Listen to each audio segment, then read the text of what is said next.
Today's focus is so important for us to understand that I'm going to begin this focus just by reading out of our church bulletin. It is widely believed among criminal justice professionals that shoplifting can be a gateway. Shoplifting can be a gateway to more serious crimes, particularly for repeat offenders. While a first-time offense may be a relatively minor misdemeanor, several factors can escalate it to a felony or contribute to a pattern of increasingly severe criminal behavior. Shoplifters who are not caught may be emboldened and feel they can get away with more. This can lead them to steal more expensive items, increase the frequency of their theft, or progress to other forms of property crime such as burglary. A history of shoplifting strongly leads to deficits in impulse control. A portion of shoplifters display addictive patterns in their behavior, becoming addicted to the thrills that come with a constant cycle of stealing. A gateway to more serious crimes. You see, shoplifting, oh, no biggie. Oh, really? Why don't you talk to local retailers about what they think of shoplifting and how much shoplifting is costing them?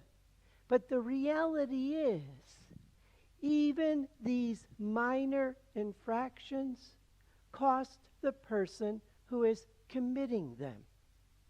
Even something that seems small can be a gateway to something big. I want you to understand this focus because then you will have a better understanding what Jesus was talking about in the Gospel of Luke, chapter 16, verse 10, when he said, "The person who is trustworthy in very small matters is also trustworthy in great ones. And the person who is dishonest in very small matters is also dishonest in great ones." Small can lead to great when it is in regards to being what? Well, I love the Scout law. A Scout is trustworthy, loyal, helpful, friendly, courteous, kind, obedient, cheerful, thrifty, brave, clean, and reverent. Why do we instill these traits in our young people? Because we recognize that when you help them to understand these wonderful values when they're young, that will help them as they grow. And so our focus is on, if we are to be trustworthy in great matters, we need to be trustworthy in small matters. All aspects of our lives and all our relationships, we need to be faithful. And so our focus this week in our small groups is the commandment, "Thou shalt not commit adultery," from the book of Exodus chapter 20, verse 14. Well, that's a biggie. And our challenge is to focus on what leads to adultery. Because we know the effects of adultery. What does adultery do to trust in a relationship? Makes it almost impossible to repair.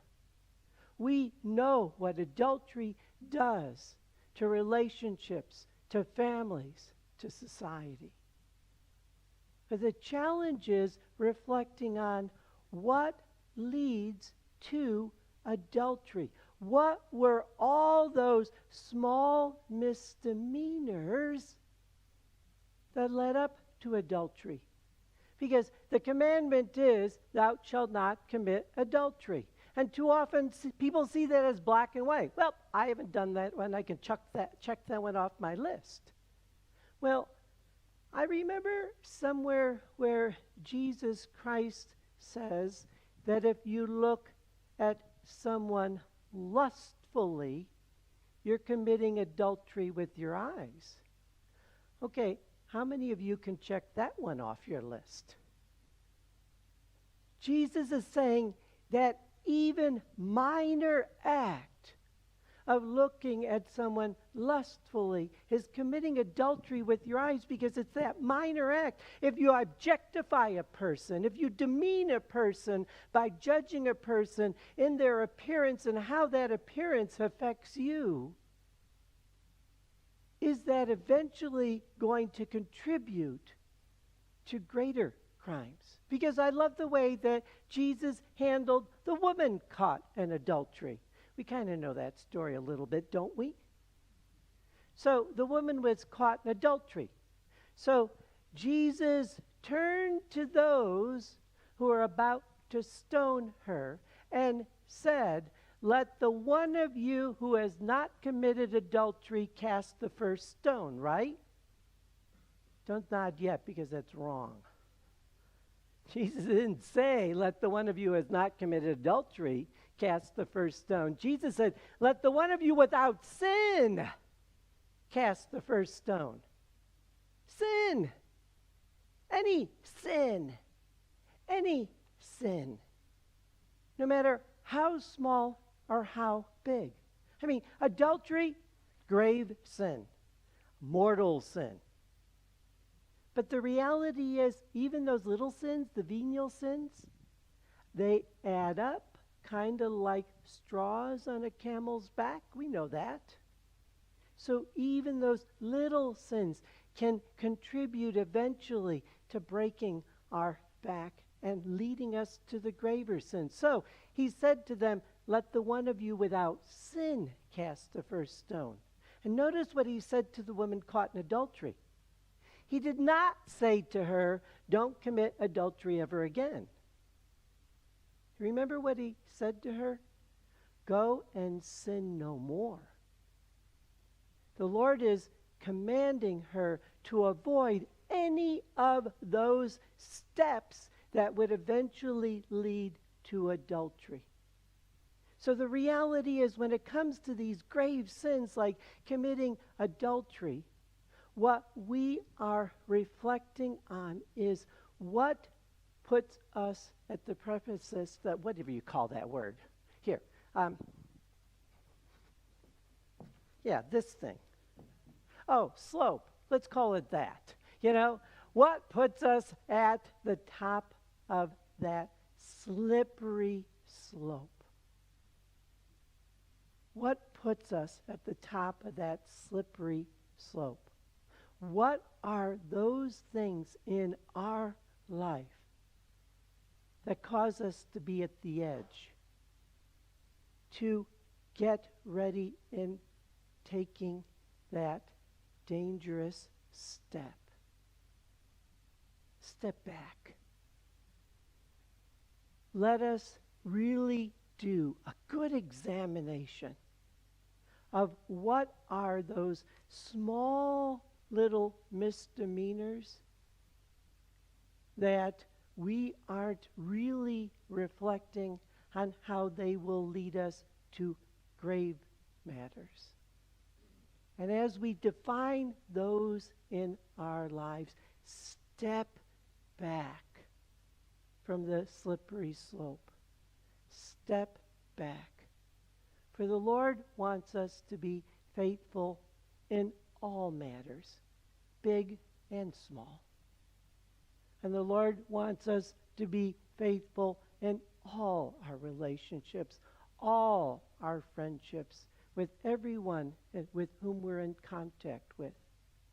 let us strive to stay away from this slippery slope. Let us strive to be good in small matters so that we can be good in greater matters. To be trustworthy in small matters so that we could be trusted in greater matters.